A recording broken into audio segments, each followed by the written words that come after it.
The phone screen glowed in the darkness of the Dubai apartment, casting pale blue light across empty walls. 3 in the morning, 14 unanswered messages, 2 missed calls, a voicemail that would never be returned. The device sat on a glass coffee table, vibrating intermittently as notifications accumulated, each one a small, desperate plea transmitted across continents, across the widening gulf between certainty and fear. Somewhere in Marrakech, a man named Youssef stared at his own screen, watching the double check marks refuse to turn blue, feeling the first cold fingers of dread wrap around his chest. He told himself she was sleeping. He told himself her phone died. He told himself the things we tell ourselves when the alternative is unthinkable. But deep in that space beneath rational thought, in the place where intuition lives, he already knew something had gone terribly wrong. 6 months earlier, none of this seemed possible. 6 months earlier, Salma Benjaloun was 22 years old, and the world felt like it was finally opening its arms to her. She had moved to Dubai in late March, when the desert heat was still manageable and the city seemed to shimmer with possibility. Her mother had cried at the airport in Casablanca, holding her face between warm palms, whispering prayers of protection and success. Her father had pressed an envelope of emergency money into her hands, money she promised not to spend unless absolutely necessary, money that represented months of his salary as a postal clerk. Salma had boarded that flight with 1 suitcase, a degree in marketing from a mid-tier university, and dreams that felt too big for the narrow streets of her hometown. Dubai was everything and nothing like she'd imagined. The skyline was taller, the malls more excessive, the wealth more visible and somehow more distant. She shared a cramped studio apartment in International City with Nadia, her best friend from university who'd made the move 6 months prior and worked as a receptionist at a dental clinic. The apartment was small enough that they could hear each other breathe at night, could smell each other's cooking, could sense each other's moods in the quality of silence. But it was theirs. They decorated it with fairy lights from the Dragon Mart, and printed photographs blue-tacked the walls they weren't allowed to paint. They made it feel like home in a way young women do when they're building something from nothing. Salma's job as a junior marketing coordinator at the Oasis Grand Hotel chain wasn't glamorous, but it was real. She coordinated influencer events, managed social media content calendars, and spent her days in a glass office overlooking the Dubai marina, watching yachts drift past like floating symbols of a life she couldn't quite touch. Her salary was 2,800 dirhams a month after visa costs and agency fees, which meant careful budgeting, which meant walking instead of taking taxis, which meant saying no to brunches that cost a week's groceries. But she was building something. She was becoming someone. Every morning she walked past the floor-length mirrors in the hotel lobby and saw herself in professional clothes, heels clicking on marble, and felt like she was stepping into the future she'd promised her parents she'd create. Her mornings had a rhythm she cherished. She'd wake at 6 before Nadia's alarm and slip out to the small cafe 2 buildings down where an elderly Pakistani man named Rashid made the best karak chai she'd found in the city. She'd order the same thing every day, a cheese manikish and chai, sitting at the same plastic table under a sun umbrella that advertised a telecom company, watching the construction workers gather for their shifts, watching the city wake up in layers. She'd photograph her breakfast sometimes, the morning light hitting the tea just right, and post it with captions about gratitude and new beginnings. Her Instagram was aspirational but authentic, a careful curation of her rising life. Back in Morocco, her mother would like every post within minutes, commenting with heart emojis and prayers, her digital way of saying, "I'm proud of you, I miss you, I believe in you." Youssef was her anchor in all of this. They'd met in their second year of university, in a statistics class neither of them cared about, bonding over their mutual incomprehension of regression analysis and their shared dreams of lives bigger than what their parents had managed. He was studying architecture, had a quiet intensity about him, sketched buildings in the margins of his notebooks with a precision that made her heart ache. They had dated for 3 years before he proposed. A simple ceremony in her family's living room with both sets of parents present. Gold bands exchanged, promises made. The plan was straightforward. She'd establish herself in Dubai, he'd finish his apprenticeship at a firm in Marrakech, save money, apply for positions in the UAE, and they'd marry the following spring. April, they'd decided. When the weather was perfect, then her parents could afford the trip and they'd have enough saved for a modest reception. Their relationship survived on video calls and voice notes, and the occasional weekend when one of them could afford the flight. They'd stay up late, despite time differences, phones propped against pillows, falling asleep to the sound of each other's breathing transmitted across fiber optic cables and satellite signals. He'd show her his latest architectural drawings. She'd tell him about difficult clients and hotel drama, and they'd plan their future in the detailed way of people who believe in the reliability of plans. They discussed neighborhoods in Dubai, types of apartments they could afford, how many years before they could consider children, what they'd name them, what language they'd speak at home. These conversations were the scaffolding of her life, the structure that held everything else together. Weekends with Nadia were her other lifeline. They'd take the metro to Jumeirah Beach, spreading out a blanket they'd bought at Carrefour, spending hours in the sun doing nothing and everything. They'd photograph the turquoise water, the palm in the distance, the impossibly wealthy families with their private cabanas and catered lunches. They'd make up stories about the people they saw, elaborate fictions about affairs and secret identities and dramatic histories. They'd talk about the men they worked with, the harassment disguised as compliments, the way their foreign accents made them targets for assumptions. They'd talk about home, about whether they'd ever really go back, about whether Dubai was a stepping stone or a destination. Nadia was skeptical of the city in ways Salma wasn't ready to be yet. She'd seen too many friends burn out, go into debt chasing lifestyles they couldn't afford, return home with nothing to show but expensive handbags and regret. But Salma believed she could be different. She believed in her own careful planning, her own discipline, her own ability to navigate this city's particular dangers. The networking event was held on a Tuesday evening in late September at the hotel's rooftop venue. It was one of those Dubai gatherings where everyone was selling something, where business cards were exchanged like currency, where the dress code was smart casual and the subtext was desperation dressed in confidence.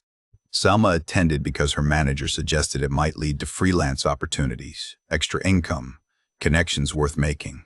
She wore a navy blazer Nadia had lent her and heels that hurt her feet but made her legs look longer.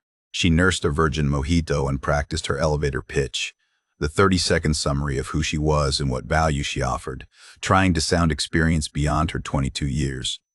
Kareem approached her near the dessert table. She'd remember that detail later, how he appeared while she was deciding between baklava and chocolate mousse, how he made some charming comment about the difficulty of the choice, how his smile seemed genuinely amused rather than predatory. He was in his early 30s, Lebanese accent softened by years abroad, wearing a suit that looked expensive in ways she was learning to recognize.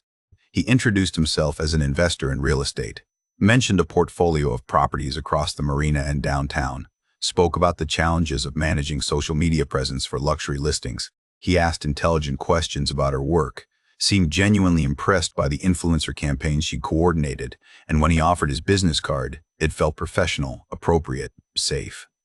They talked for 20 minutes, maybe 30.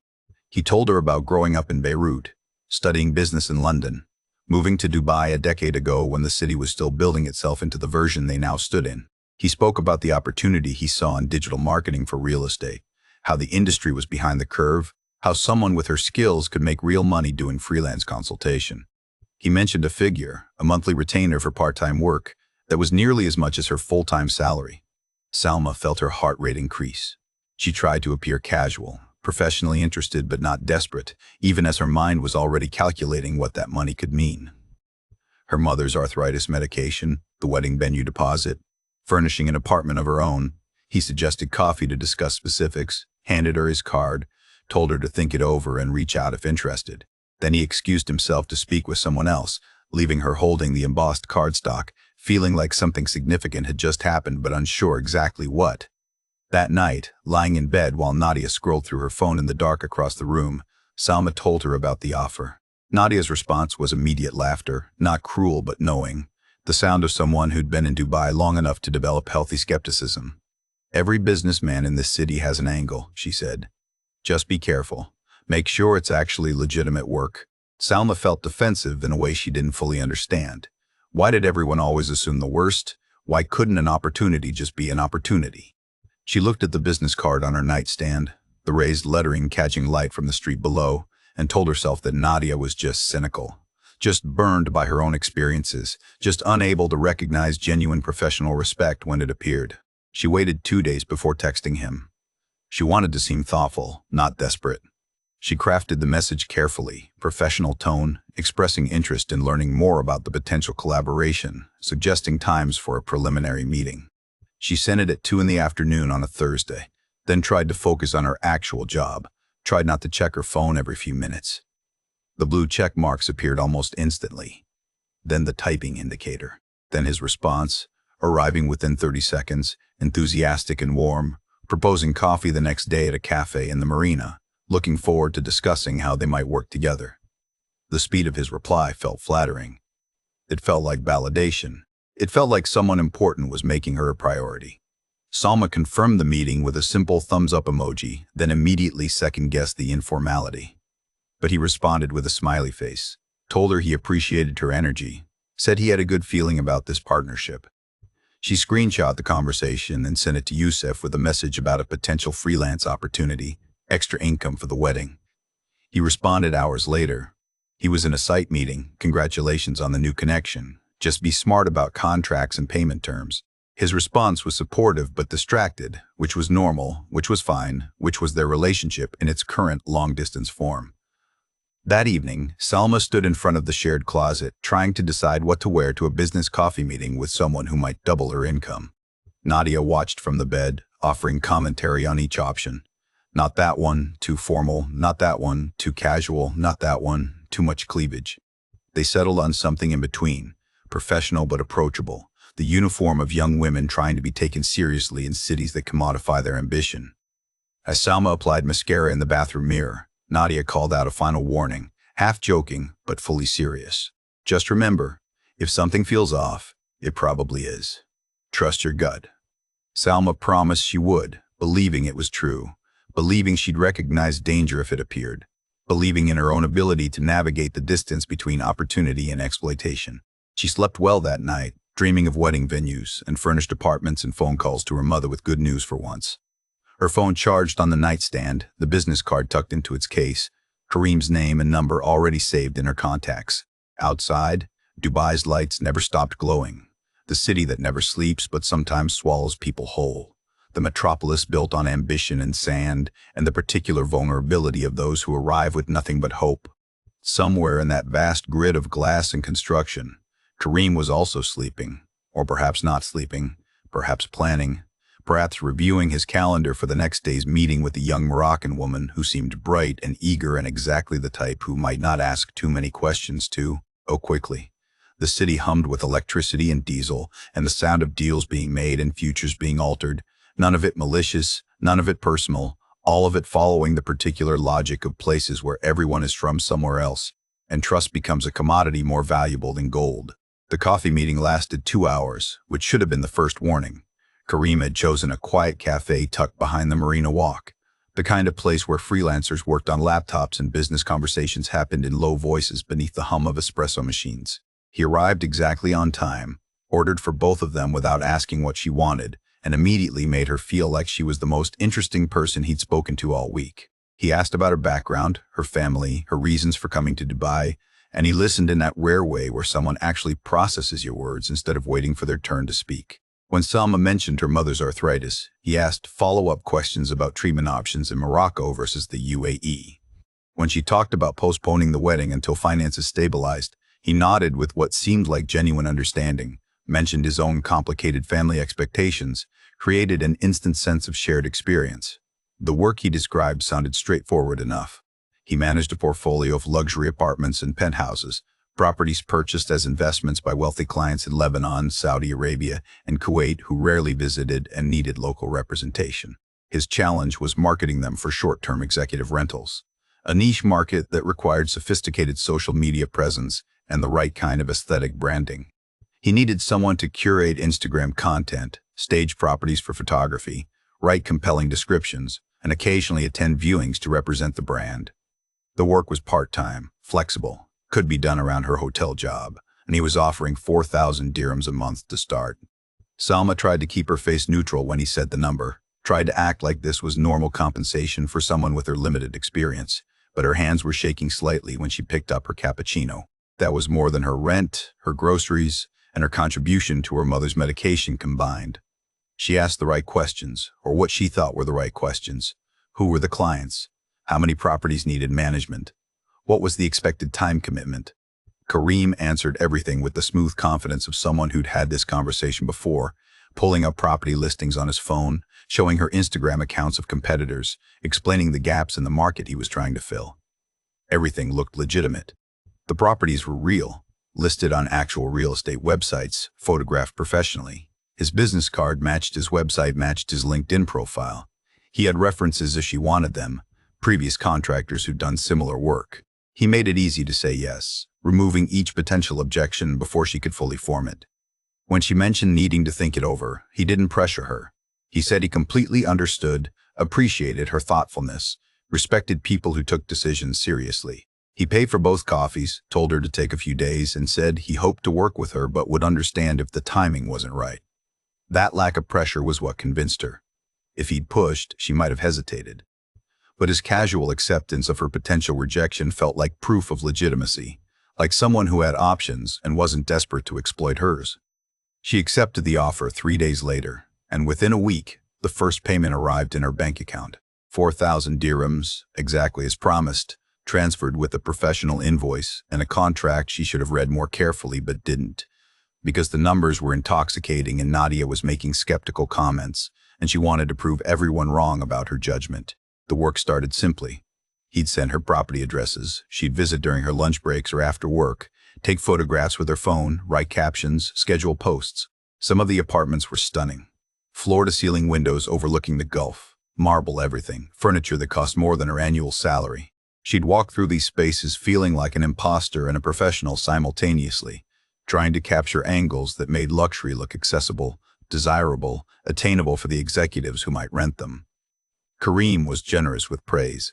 Every post she created, he'd respond with enthusiastic approval, often adding suggestions that showed he was actually paying attention, actually valued her input. He started calling her his brand manager instead of his contractor, introducing her that way when they met with property developers or furnishing suppliers. The title felt aspirational and premature, but she didn't correct him.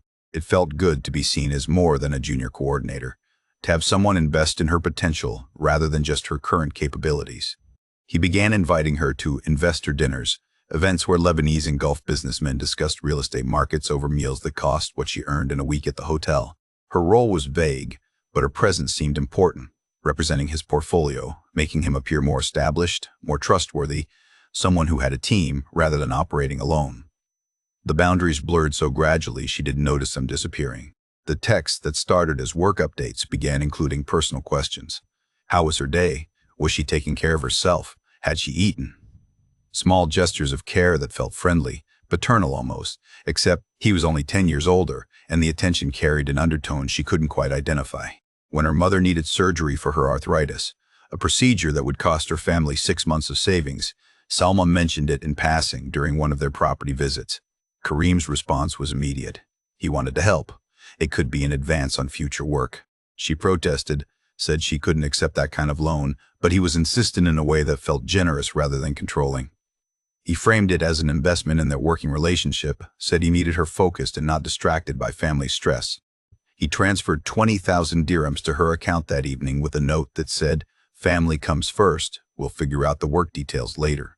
Salma cried when she told her mother about the surgery being covered. She didn't mention Karim's contribution, said she'd saved more than expected, didn't want her mother worrying about debt or obligations, but the weight of that money settled in her chest, a kind of gratitude that felt uncomfortably close to dependence. She thanked Karim excessively, promised to work harder, take on more projects, earn back his investment. He told her to stop worrying, said her peace of mind was worth more than the money, said things that sounded kind, but created a debt that wasn't quite financial and couldn't be easily repaid. Yusuf noticed the changes during their video calls.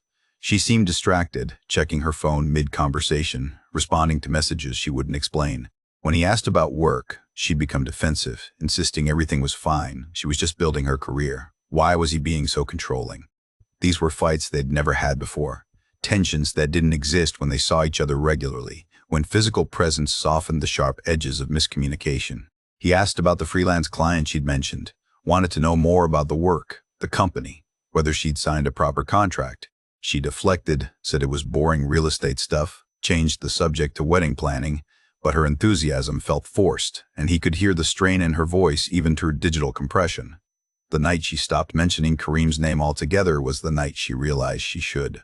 They were on a call, Yusuf asking about her week, and she started to tell a story about a property viewing, but caught herself before saying who she'd been with, edited the story mid-sentence to remove him from the narrative entirely.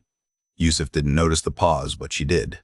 She lay awake that night, wondering why she was hiding something if nothing was wrong, why secrecy felt necessary if the relationship was purely professional, why the thought of Yusuf knowing how much time she spent with Kareem made her stomach tighten with something that felt like guilt. Nadia was more direct in her concerns.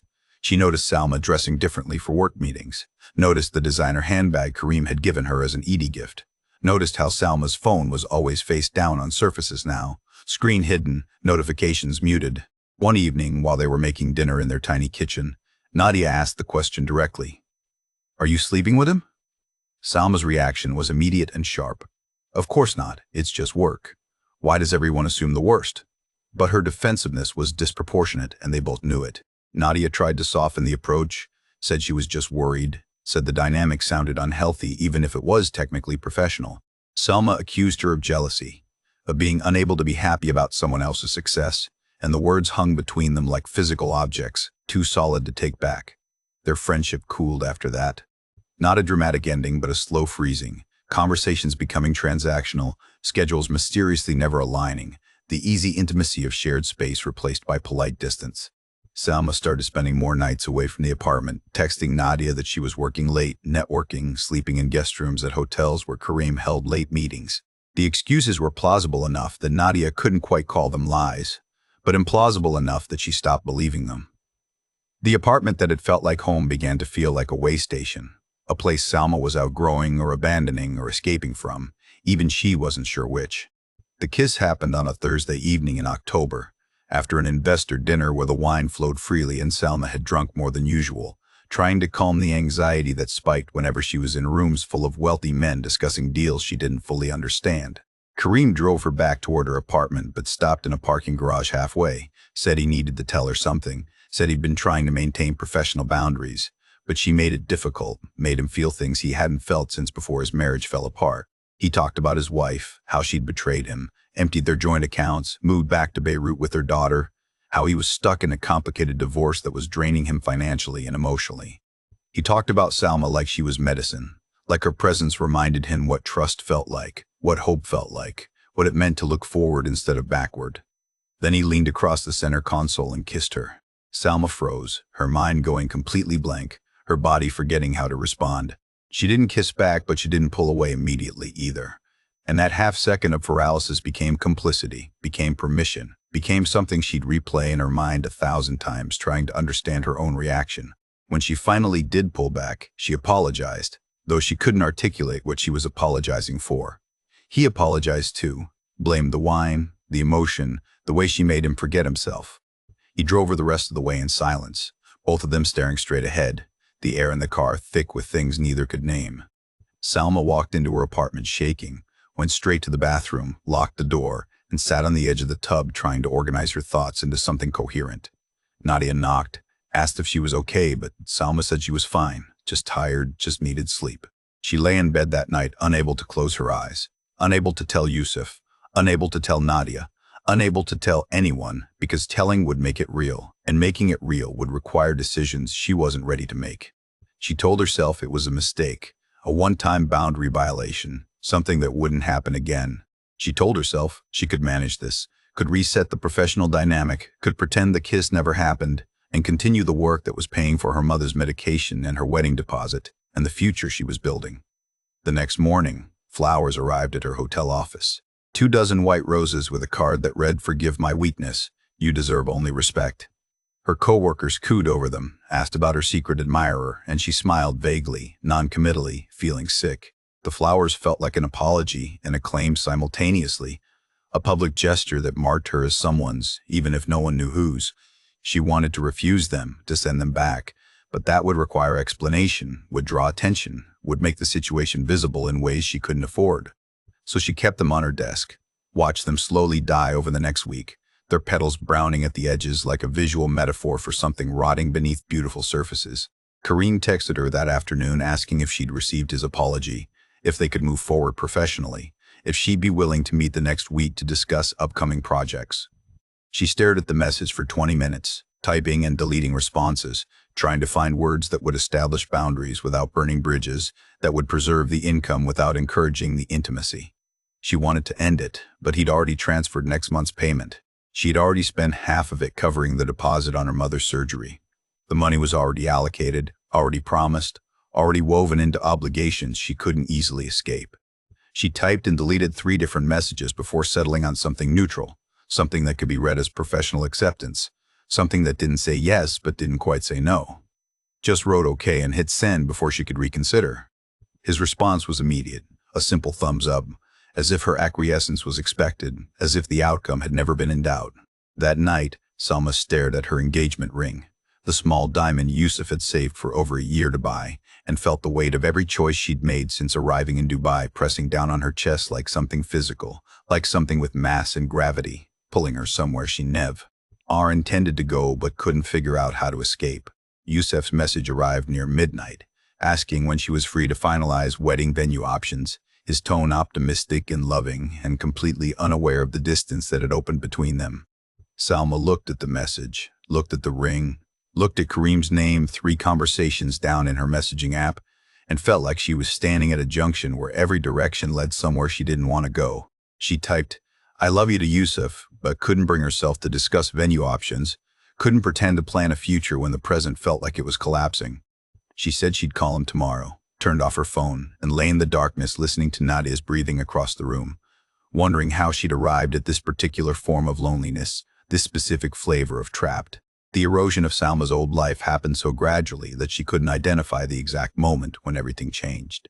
One week she was still living in the cramped studio with Nadia, still attending her hotel job with reasonable consistency, still calling Yusuf every few days with approximations of normalcy. The next week, or maybe the week after, or perhaps it was a month later, time had become slippery. She was essentially living in one of Kareem's properties. He'd framed it as a practical arrangement. She was spending so much time managing viewings and staging properties. Wouldn't it be more efficient if she stayed in one of the furnished apartments? He had a unit in Marina Heights that was between tenants, fully equipped, better internet than her current place, closer to the hotel, rent-free while she was managing his portfolio. It made logical sense. It solved practical problems. It was a professional courtesy that any good employer might extend. Salma told herself these things as she packed a weekend bag that gradually expanded into 2 suitcases, then 3, then most of her belongings migrating across the city in the trunk of Kareem's Mercedes. She told Nadia it was temporary, just until the wedding when she and Yusuf would get their own place, just taking advantage of a cost-saving opportunity. Nadia's face was carefully neutral when she said okay, when she helped carry boxes to the car, when she hugged Salma goodbye with the particular tightness of someone who knows they're losing a friend but can't articulate exactly how. They promised to meet for coffee, to stay in touch, to maintain the friendship despite the distance. Both of them knew these were the promises people make when relationships are ending, but no one wants to admit it yet. The apartment was beautiful in the way Dubai properties are beautiful. All glass and marble and furniture chosen by interior designers for maximum visual impact rather than comfort. Floor-to-ceiling windows overlooked the marina, the yachts drifting past like toys, the whole city spreading out in a grid of ambition and construction. Salma moved through the space feeling like a guest in her own life, touching surfaces too expensive to feel like hers, sleeping in a bed bigger than her childhood bedroom. She posted a photo of the view with a caption about blessings and hard work, and her mother commented with praise for Allah's generosity, with pride in her daughter's success, completely unaware that the success was built on foundations her daughter couldn't explain and didn't fully understand. Kareem had keys, of course. It was his property. But he visited unannounced, always with reasons, always with gifts. He'd stop by with takeout dinner, saying he was in the area and thought she might be hungry. He'd arrive with furniture upgrades, a new coffee maker, better towels, improvements that felt like care but functioned as claims, marking the space as his through accumulated objects and attention. Salma tried to maintain boundaries, tried to insist on advance notice for visits, but her protests felt weak even to herself. How could she demand privacy in an apartment she didn't pay for? How could she set rules in a space that wasn't legally hers? The debt she owed him, financial and otherwise, created an imbalance of power that shaped every interaction, made every boundary negotiable, turned every no into maybe, and every maybe into eventual yes. She stopped answering Yusuf's calls with the same frequency. When they did speak, her responses were distant, distracted, the phone propped against something while she moved around the apartment doing other things, half listening to his updates about the architecture firm, about his transfer applications to Dubai offices, about the wedding timeline he was LL optimistically planning. One night, in early November, she told him they needed to postpone, not cancel, she insisted. Just delay. She needed to focus on her career, needed to establish herself more firmly, needed time to save more money. The conversation stretched over 2 painful hours. Yusuf confused and hurt, asking what had changed, asking if there was someone else, his voice carrying that particular strain of someone trying not to sound desperate while feeling exactly that. Salma lied to him directly for the first time. There was no one else. She just needed space to build her professional foundation. She loved him. She wanted to marry him.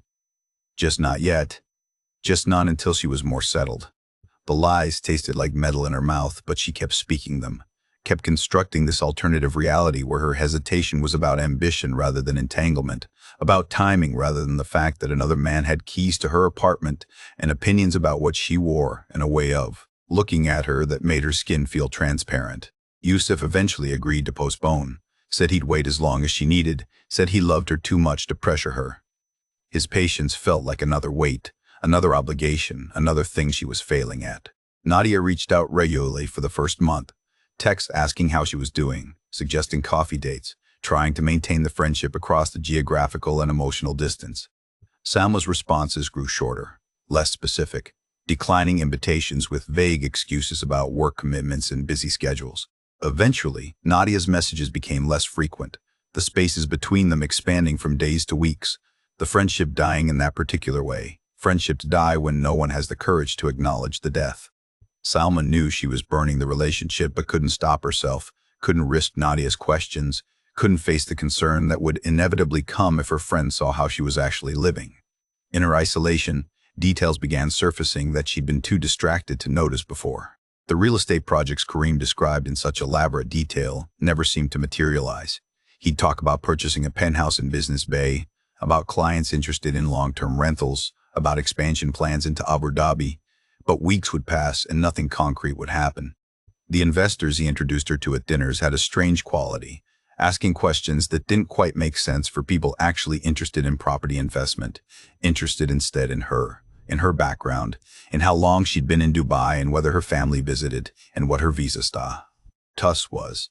She started to feel like she was performing a role in a production whose purpose she didn't understand, representing something that existed only in presentation, in appearance, in the careful construction of legitimacy. One evening in late November, while Karim was in the shower, his laptop open on the kitchen counter, Salma saw an unfamiliar folder on the desktop labeled Archives, with a date range spanning several years. She knew she shouldn't look. She knew it violated whatever trust still existed between them. But her hands moved before her conscience could stop them, clicking open the folder, scrolling through hundreds of files organized by year and month. Photographs, dozens of them. Young women, all roughly her age, all in similar situations. Dinners at expensive restaurants. Property viewings. Apartment interiors. Some of the photos were clearly taken without the subject's knowledge, candid shots through windows and parking garages, captured from angles that suggested surveillance rather than documentation. The file names included dates and initials. She clicked through them with growing horror, recognizing patterns. LM 2022, FS 2023, RK 2024. Each set of initials corresponded to a different woman, each woman photographed over several months, the images tracking a progression from professional distance to increasing intimacy, from public spaces to private apartments, from separate frames to photos where Karim's hand appeared on a shoulder, an arm around a waist, the gradual claiming of space and person. Some folders ended abruptly, others continued for months. None of them seemed to have happy conclusions. The final images often showing the women looking tired, trapped, significantly different from their early photographs where they'd smiled with the particular optimism of people who still believed in their own agency. Salma's hands were shaking so badly she almost dropped the laptop. She closed the folder quickly, returned the desktop to its previous state, backed away from the counter like the device might explode. The shower was still running. She had maybe 2 minutes before Karim emerged. She moved through the apartment in a daze, her mind trying to process what she'd seen, trying to fit this information into a framework that made sense. Were these previous employees, girlfriends, something else entirely? The systematic documentation suggested planning, intention, a pattern replicated across years and victims. Because that's what they were, she realized with sudden clarity. Victims. And she was just the latest in a series. When Kareem came out of the bathroom, towel around his waist, asking what she wanted for dinner, Salma heard herself respond normally, suggesting Thai food, her voice remarkably steady considering her heart was trying to break through her ribcage. She couldn't confront him, not yet. Not while she was living in his apartment, dependent on his payments, isolated from everyone who might help her. She needed to plan. She needed to think. She needed to get out, but she needed to do it carefully, strategically, in a way that wouldn't trigger whatever happened to the women whose folders ended abruptly. Over the next 3 days, Salma began preparing her exit in secret. She contacted Nadia, apologized for the distance, asked if she could come stay for a few days, claimed she needed space to think about wedding planning and her old room was still available, wasn't it? Nadia's response was warm and immediate, of course. The room was hers whenever she needed it. Was everything okay? Salma deflected, said she'd explain in person, tried to keep her messages vague in case Kareem had access to her phone, which she was no longer certain he didn't. She started moving small amounts of her belongings back to the old apartment when Kareem was busy, claiming she needed items she'd left behind, slowly extracting herself from the beautiful cage she'd walked into. She told Kareem on a Wednesday evening that she needed to end their arrangement. She'd rehearsed the speech, kept it professional, about needing to focus on her relationship with Youssef, about the wedding being back on, about this having been a valuable learning experience. But it was time to move forward. She expected resistance, but not the transformation she witnessed. His face changed completely, the warmth evaporating instantly, replaced by something cold and calculated that she'd never seen before. The charming investor disappeared, revealing something predatory underneath, something that had been there all along but hidden beneath generous gestures and professional courtesy. He reminded her of the money. 20,000 dirhams for her mother's surgery, 4 months of salary at 4,000 per month. The apartment she'd been living in rent-free, worth at least 60,000 if they calculated market rate. She owed him, by his accounting, over 90,000 dirhams, nearly $25,000, a debt she'd never agreed to but had somehow accumulated through his generosity, through his framing of gifts as loans, through the particular mathematics of manipulation where kindness becomes currency and gratitude becomes obligation. Salma insisted she'd pay him back. She'd set up a payment plan. She'd work extra jobs, but she needed to leave, needed to end this, needed to return to her actual life. That's when he showed her the photographs. Not the archive she'd found on his laptop, but a different collection, one focused entirely on her, images she didn't know existed, dinners where she'd had too much wine and was laughing too loudly, her hand on his arm, looking intimate rather than professional. Them entering his apartment building together late at night. Her in the Marina Heights apartment in casual clothes, hair wet from the shower, looking domestic and familiar. Footage from building security cameras he apparently had access to, showing her coming and going at hours that would be difficult to explain to Youssef or to immigration authorities reviewing her visa status. He'd been documenting everything, building an archive of evidence that could be interpreted multiple ways, could destroy her reputation, her engagement, her ability to work in this city. The threat was never stated explicitly. Kareem was too smart for direct blackmail. He simply showed her what he had, suggested that ending their arrangement abruptly might create complications, might lead to misunderstandings, might result in information reaching people who would interpret it uncharitably. He said he cared about her, wanted to protect her reputation, hoped they could resolve this maturely without anyone getting hurt. Every word was chosen carefully, creating menace without making actual threats, maintaining plausible deniability while making the power dynamic absolutely clear. She was trapped, and they both knew it. Salma left that conversation shaking, went back to her room in the apartment that was his, locked the door that he had keys to, and called Youssef for the first time in 2 weeks. When he answered, confused and happy to hear from her, she started crying before she could speak. The story came out in fragments, incomplete and edited, trying to explain without fully explaining. She'd gotten into a difficult professional situation. She needed help. Could he come to Dubai immediately? She was scared. She didn't know what to do. Youssef's confusion transformed into alarm, asking what happened, who hurt her, should he call the police. Salma couldn't answer coherently, just kept saying, "Please come. Please help me. I made a mistake. I need you." He booked a flight for 3 days later, the soonest he could arrange time off work and afford the ticket. Friday morning, he'd arrive. Salma just needed to make it 3 more days, needed to avoid Kareem, needed to keep herself safe until Youssef could help her figure out how to extract herself from this situation. She started recording everything on her phone, voice memos documenting the threats, the financial manipulation, the surveillance. She went through her email and messages, screenshot every conversation with Kareem, saved everything to a cloud account he couldn't access. She was building her own archive, her own evidence, insurance against whatever he might do when she finally managed to leave. On Thursday evening, Kareem came to the apartment unannounced. He seemed agitated, different from his usual composed self, asking where she'd been, why she wasn't answering his messages, whether she was planning something. Salma tried to appear normal, said she'd been at the hotel working late, her phone battery had died, everything was fine. But he didn't believe her, or didn't care whether she was lying, moving through the apartment with a proprietary energy that made her skin crawl, checking closets, noticing items missing, asking directly if she was leaving. She denied it, fear making her voice thin, her hands clenched behind her back where he couldn't see them shaking.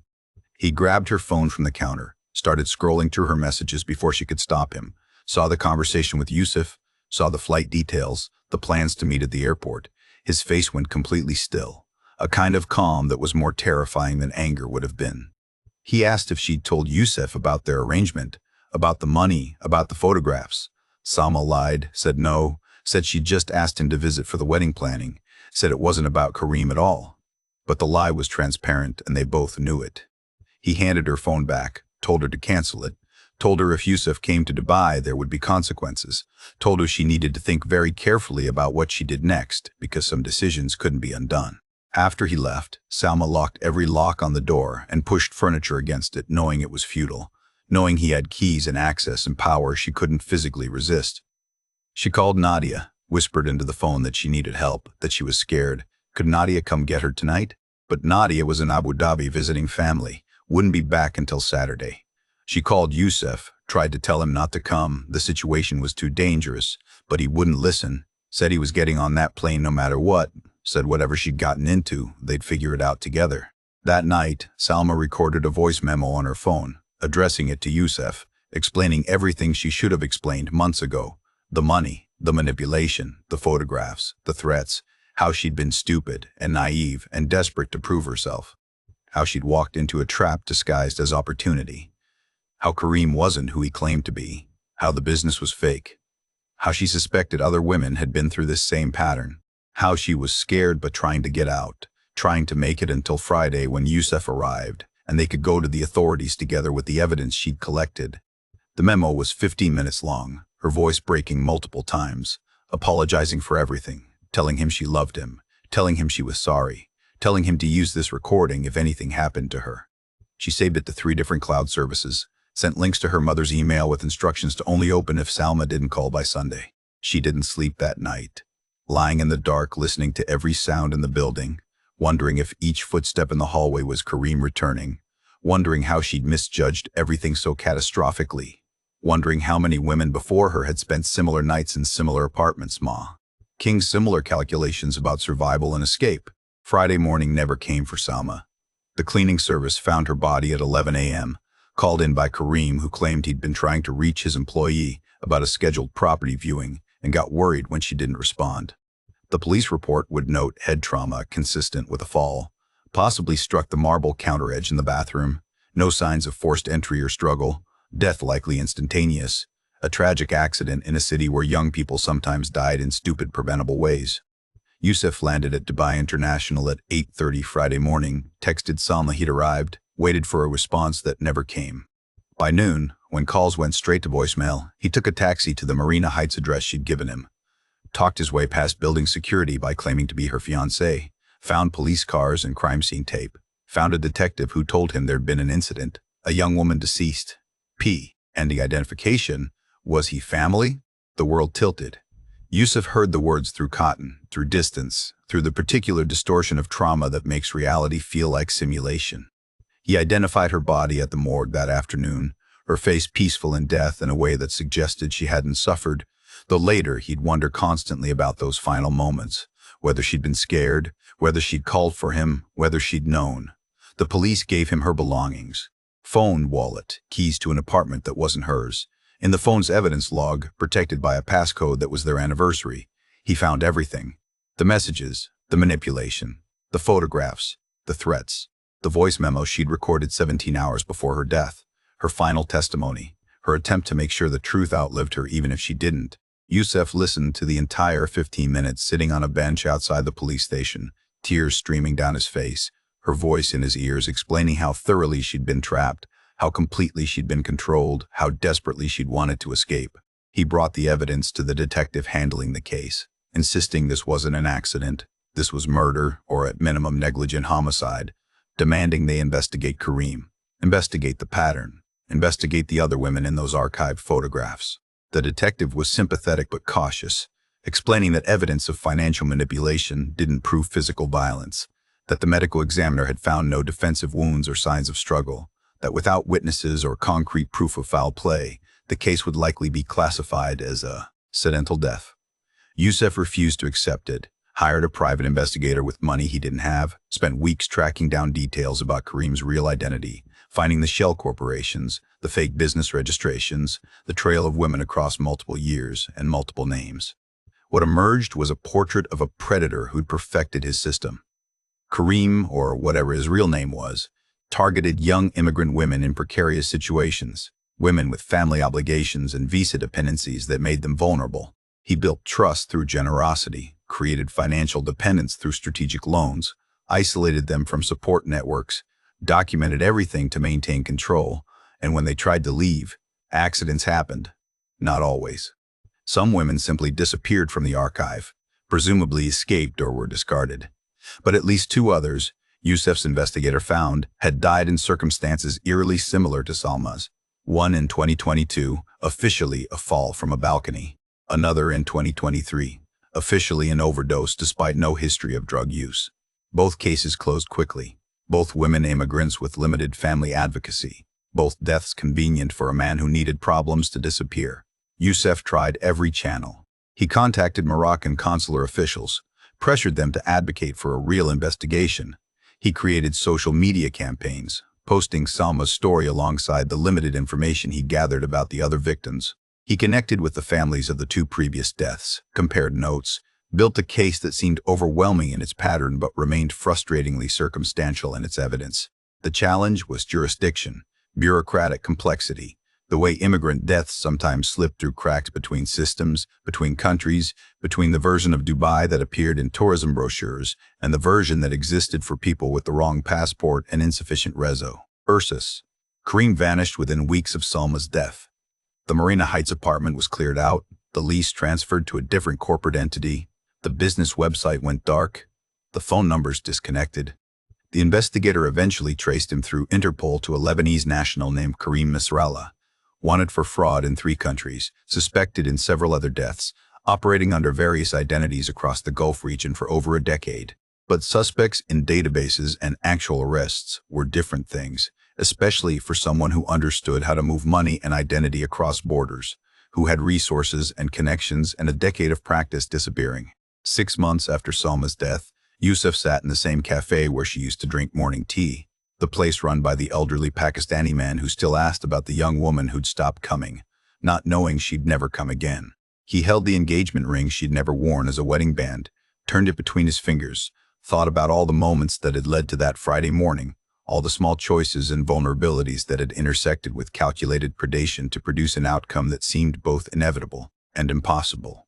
He thought about how easily trust became a weapon when wielded by someone who studied vulnerability like a science, someone who recognized that cities like Dubai created particular conditions, particular desperations, particular opportunities for those willing to exploit them. He opened his laptop and started typing another post for the social media account he'd created, Justice for Salma, alongside accounts for the other victims their families had allowed him to include. He posted a new photograph, one from before everything went wrong, Salma laughing on a beach, the one she'd captioned with that quote about new beginnings. Below it, he wrote his own caption, the same words he'd used dozens of times but needed to keep repeating until someone with power actually listened. She deserved the future she dreamed of. He stole it. But her story won't be forgotten. He tagged every news outlet, every influencer, every organization that claimed to care about women's safety and immigrant rights and justice in the Gulf. Most wouldn't respond. Some would share it briefly before moving on to easier stories. But he'd keep posting, keep documenting, keep trying to turn her death into something that meant something, into prevention rather than just tragedy. Somewhere in another city, possibly Riyadh or Kuwait City or Doha, a man using a different name was probably having coffee with another young woman, offering her opportunities, building trust, beginning the same pattern with the same careful steps that had ended in Salma's death. The thought made Yusuf physically ill but also gave him purpose. He couldn't save Salma, but maybe her story could save someone else, could make one woman recognize the signs, could make one family ask the right questions, could make one person hesitate before accepting generosity that looked too perfect to be innocent. He uploaded the post, watched it go live, added it to the archive of testimonies he was building, and then closed the laptop. Outside, Dubai continued its perpetual construction. Cranes dotting the skyline, new buildings rising from desert sand, the city that never stopped growing, never stopped promising, never stopped attracting people with more hope than caution, more dreams than experience, more vulnerability than they realized until someone taught them otherwise. Yusuf walked through that city feeling like a ghost, haunting the spaces Salma had occupied, trying to understand how somewhere so bright could cast shadows deep enough to swallow a person whole. He'd never stopped trying to find Karim, never stopped advocating for justice, never stopped telling Salma's story. But he also knew that predators like that understood systems better than their victims did, understood how to operate in the gaps between laws and jurisdictions and consequences. The ring was heavy in his pocket as he walked, a small circle of gold representing a future that would never happen, carrying it like evidence, like memory, like the physical weight of everything that had been stolen and could never be returned.